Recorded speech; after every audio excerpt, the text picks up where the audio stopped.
मध्य प्रदेशातील मुरैना जिल्ह्यातून एक अतिशय सुन्न करणारी बातमी समोर आली आहे। देशाच्या सीमेवर तैनात असलेले जवान सुट्टीवर आपल्या घरी आला होता। सोहन सिंग सिकरवार असं त्याचं नाव आहे। तर 30 वर्षाची पत्नी राणी सिकरवार असं मयत पत्नीचं नाव आहे। सोहन सिंग हा जवान अनेक दिवसानंतर सुट्टी मिळाल्यानं आनंदानं आपल्या घरी परतला।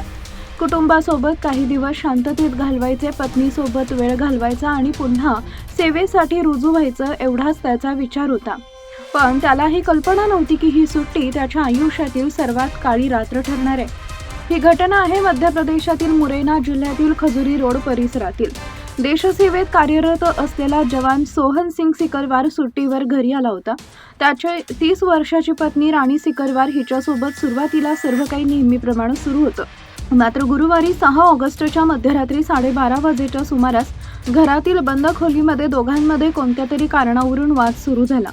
हा वाद नेमका कशावरून झाला याची माहिती सुरुवातीला कोणालाच नव्हती, पण काही मिनिटातच त्या घरातून असा आवाज आला ज्यामुळे संपूर्ण परिसर हादरून गेला। रागाच्या भरात सोहन सिंग सिकरवार यानं स्वतः जवळील पिस्तूल बाहेर काढला आणि पत्नी राणीच्या डोक्यात गोळी झाडली। गोळी लागताच राणी रक्ताच्या थारोळ्यात कोसळली। त्यानंतर आरोपीनं तिला तातडीनं रुग्णालयात नेलं, मात्र डॉक्टरांनी तपासणी करून राणीचा मृत्यू झाल्याचं घोषित केलं। हे ऐकताच सोहन सिंग रुग्णालयातून कोणालाही काही न सांगता पसार झाला। रुग्णालय प्रशासनाने तत्काळ पोलिसांना माहिती दिली। पोलिसांनी घटनास्थळाची पाहणी करून मृतदेह शवविच्छेदनासाठी पाठवला आणि आरोपीचा शोध सुरू केला।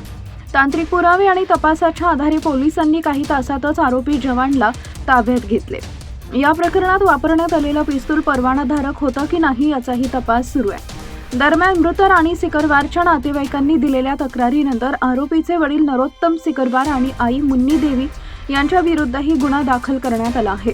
या घटनेत त्यांची काही भूमिका होती का याचा तपास पोलीस करत आहेत।